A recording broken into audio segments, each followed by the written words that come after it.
Hello, this is William Cunningham of Pursuing the Truth Ministries. How are you? We're here with another video lesson, and this is the second in a series of lessons dealing with marriage. Now, Pursuing the Truth Ministries endeavors to promote, or what we do is promote, a true relationship with the Lord, with God. We want you to have a personal and intimate relationship with the Lord, and that relationship transcends your church denomination or your religious affiliation. We want you to know God for yourself, all right? Not through your pastor or anyone else. We want you to have that personal interaction, relationship with God, okay? All right, now you can find us on the web at www.pursuingthetruth.org. We're also on Facebook. Just look up Pursuing the Truth Ministries, okay? All right, well, let's get right into what we were talking about. Just as a quick, review of the last lesson, we saw that God created man and woman, male and female. He gave them dominion over the earth, not over each other. Husbands don't dominate the wife, and wife don't dominate the husbands. And also related to that, women, you're not inferior to men. Men, you're not superior to women. All right, just because of your gender.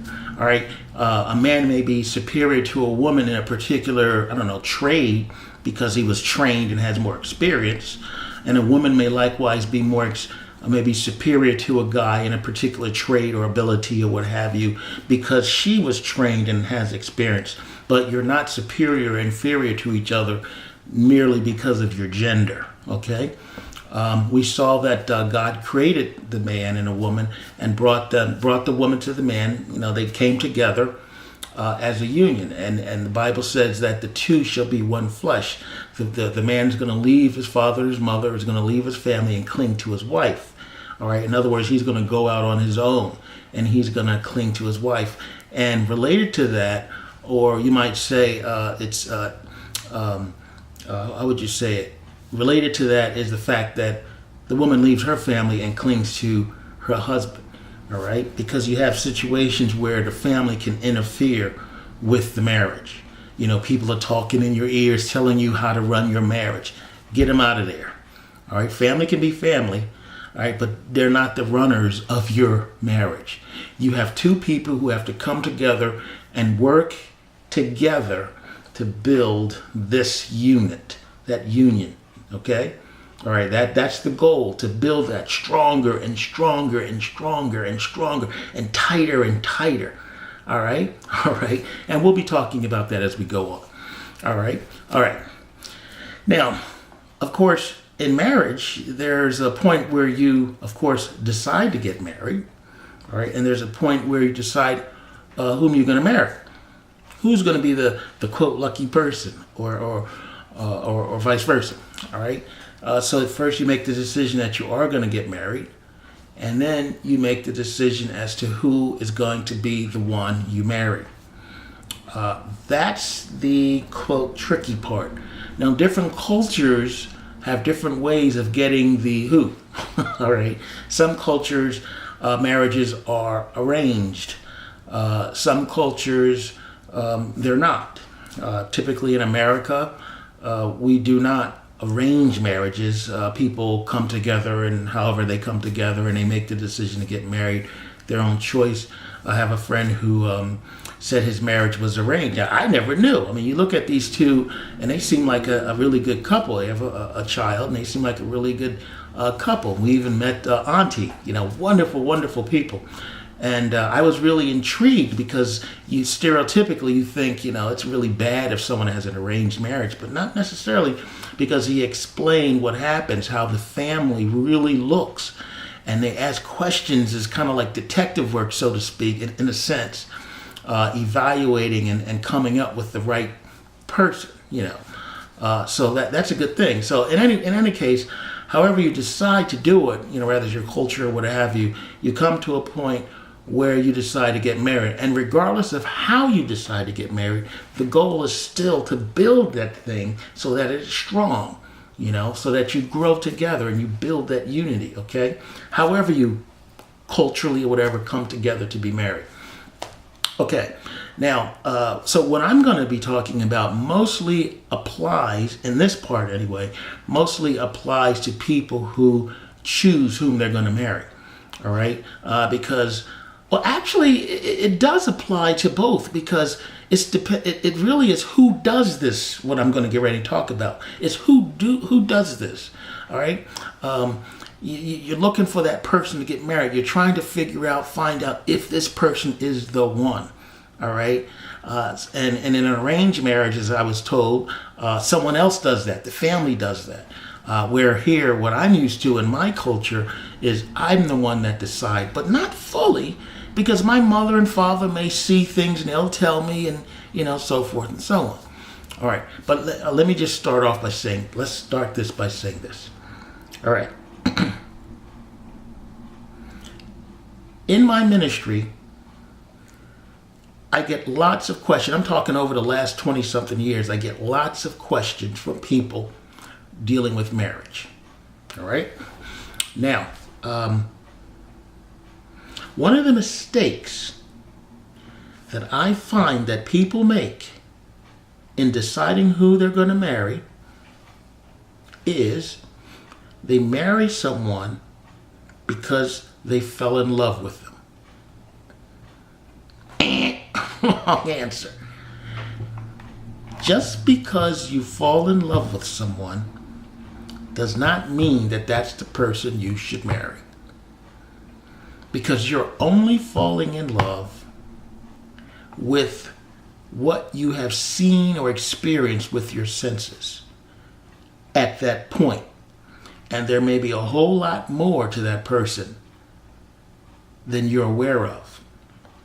Okay? All right?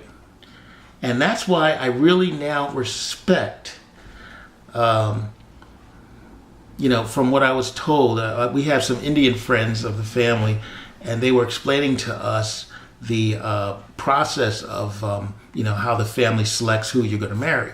And I really respect that. All right, because it's not based on just some infatuation or love. They're really looking at a whole bunch of factors to determine if you guys are a certain fit. Now, I don't know about the emotional aspects and all that, but you can build that. You can build that. And I think, if I remember correctly, said that they can decide to marry someone else. All right? Okay, but anyway, one of the big mistakes that people make is that they marry someone because they fell in love with them. All right? You meet in college, you fall in love, and you get married. In my opinion, bad idea. It may work if you become aware of what marriage is and how to work at it and make it work. You can make it flourish. But in most cases, based on what I've seen in my ministry, people get married and they do not work at their marriage. They just think it's going to be happily ever after and so forth and so on. And you don't take into account that this person comes from a completely different culture than you. Rather, they are both Americans or not. They have a completely different background than you. Completely different worldviews, probably, maybe. Completely different thoughts and especially ideals about things than you do. All right? They're not a duplicate of you. One of the mistakes that people make, in my opinion, and what I've seen in my ministry, and just even in general, is that people tend to think that everybody lives in their world, okay? And they don't. All right. So if you fall in love with someone, that's great. That's great. And of course, we have to define, what do you mean by love? Do you get goosebumps and butterflies and all that? That's infatuation. Are you sexually attracted to the person? Well, that's just being sexually attracted. I mean, that's not hard to do, okay? But what do you mean by love? If it's just this affinity towards this person that gets stronger and stronger and so forth. I've seen some things on Facebook where, do you love somebody so much that it hurts when you think about that kind of thing? It may be a little more, that may be a little different, but the point is, I find that a lot of times what we call love is just some emotional response. All right, it's some emotional response. Let me give you an example, because I looked at this years and years ago when I said, okay, what does it mean to love God? What does it mean to love God? Jesus told Peter, if you love me, keep my commandments. All right? If you love me, keep my commandments. So loving God seems to be doing what he says, respecting him, okay? Trusting him. Trust and love go hand in hand when we look at our relationship with God. Now that's different topic, different lesson. All right? So love is more than just emotional thing. Okay, you might say love is when you have a general concern for the well-being of the other person. Well, that's great. And I began to ask myself, well, how can I have a general concern for the well-being of God? And that's what led me on that study. So you say, okay, you love this person. Well, in most cases, I should say in many cases, in a lot of cases, what you call this love is really just a infatuation, an emotional response, maybe even a hormonal response as far as the sexual attraction. All right, and you say that's love. All right. So we got to be careful. That's not sufficient to marry someone. And of course, you're going to have that. At least I hope you do for the person that you're going to marry. But like I said, it's not necessary, because if you have an arranged marriage, you're not going to have that infatuation, that love, goose pimples for this person. You're being put together, and you're going to build all that later. So something else is important in marriage. More than just this, quote, love. You have an arranged marriage, they don't have time to love each other. But I saw it, and it looks like it works. Of course, lots of cultures do it. All right? And I'm sure you have bad marriages there and good marriages, just like here. All right? Like I said earlier, it's how they come to choosing the couple and who does it. All right? So if love is not sufficient to marry someone. All right? Okay. So what is? Now, you might see me looking over here sometimes because I have another monitor over here and I have some notes. Now, what I have found in my studies of marriage, talking to people, evaluating my own marriage. Now, remember, I've been married for about 27 years. I met my wife when we were in college. And so I've known her for oh my goodness. I met her in 1981, 82. So I've known her for more than 30 years, 33 years. Wow. Okay. But I didn't really know her. I just knew some things because you're in college. So you don't really get to know a person in college. You get to... We did experience things together and so forth, so you get to know a little bit more as you spend more personal time together. All right. So what's an important component for marriage? Commitment. Are you willing? Are you ready to commit to that relationship with that person for the rest of your life? That's the question you have to ask. And it has to come from the heart. All right? It has to come from the heart. Are you willing to commit to this marriage relationship with that person for the rest of your life? Commitment is the driving power that can deliver a prosperous, happy, fulfilling marriage. Because you can have a couple that may be deeply in love in the beginning. They decide to get married, but for some reason, which we will discuss later in the different stages of marriage, the first stage being, the second stage being the disillusionment phase, all right? And in that phase, people can easily fall out of love. Just because you're married doesn't mean you're going to be in love. That you can fall out of love. All right? And if you do and you recognize that, no problem. That's okay, really. It's okay. All right? This is why I'm so glad I had that conversation. I learned from some friends. We even rented a house together in Florida a few years ago. that was just being with that family was such a blessing. And I was really hoping to do it again, but they had to go off to India for a major vacation. I think it was like a month. But I was so glad we had that conversation, because here they work at the marriage. They weren't in love at first. You didn't have time. Someone else arranged it. All right? So commitment. Commitment. Because what happens if you fall out of love, you can easily recognize that I don't feel the same way about him. Or I don't feel the same way about her. Well, what am I going to do about it? So, what happened? Why don't I feel this way?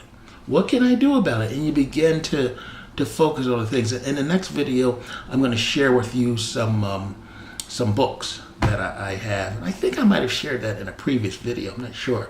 But anyway, I'm going to share with you some books that I have that I think are really, really good in helping to constantly build that marriage and strengthen and keeping it strong, and in keeping it, in one case, one book is like keeping it affair-proof. You know, affairs are a real thing, like, because you're dealing with human beings, and you may think it doesn't apply to you.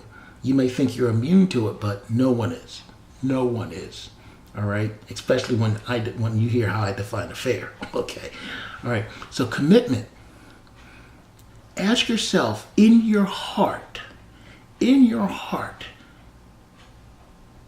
you fully 100% commit to that person? All right, or to the marriage with that person for the rest of your life? Is there anything that pops in your head, pops in your heart, that says to you, I don't know, all my life? Okay, if that's the case, then hold up, check it out. You know, there's something you need to check out, because what people will do is ignore that. They get married, and then it's gonna come up, because you're with this person every day. It's gonna come up, and you're gonna deal with it. Now you might get to a point where you might say, I wonder if I should have married this person. Well, it's too late now. Well, of course, nowadays people get divorced so easily. You know, and when I say easy, sometimes you got to get divorced. I know that sounds crazy, because if your spouse is cheating on you and so forth, that's it. It's broken. Right? You can still work to get it back. And I've seen it. I've seen people do it. Their spouse cheated on them, but they fought for their marriage and got it back. So it's possible. You don't have to run away. You don't have to do it. Right? And we'll talk about divorce later. But the thing here is, if you have those reservations, deal with them before you get married. Okay? You want to deal with as much stuff before you get married than after. You know what I shouldn't say, because you're always going to deal with stuff afterwards. You're never going to know a person 100%. You're never going to know a person 100%. But at least you can come to a point in your heart that, yes, I am committed, for better or for worse. Right? Now, in some marriages, it's really like, I'm committed for better. As long as things are good, we're cool. But if things go awry, man, you're on your own. All right? So we don't want to have a relationship like that. All right? So commitment trumps love by 1,000%. Okay? Commitment is the driving. If you are, think about it. People can be committed to their careers. They will sacrifice everything. They don't give up their career just because something bad happens in their career or they had some setback. They drive further. Well, maybe there's something I didn't know. And they drive further even more.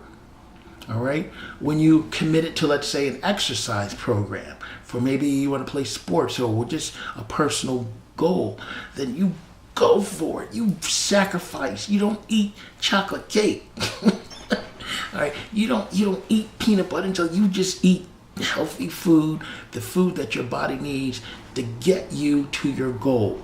It's the same thing with marriage. You know, you're doing a career thing or the exercise thing. You don't feel good all the time. Sometimes you just wish you didn't have to go to the gym. But you know you got to do it. I remember years ago, I believe it was Miles Monroe, I attended one of his men's seminars, or men's, I think it was like a seminar I think we were at Victory Christian Fellowship at the time, and he said something that stuck with me. He said, sometimes in a marriage, you have to do something out of knowledge. And what that means, you do something because you know it's the right thing to do. You don't feel like doing it. You don't even want to do it, but you do it because it's the right thing to do, and that will produce fruit for a happier marriage and so forth. All right? So you become committed to the marriage. Sometimes you don't feel like going to the gym, but you go anyway because you know in the end it's going to help produce your results. So you don't feel like doing certain things in your marriage or with this person, but you do it anyway. Why? Because you know that in the end, it's going to produce good fruit for you. All right? So commitment, commitment, commitment. Get to the point where you can say, yes, I will commit to this relationship for the rest of my life, and then do it. You will have setbacks. You will have. I doubt if there's ever a marriage where it goes happily ever after. All right? You will have setbacks. You will have problems. You will complain.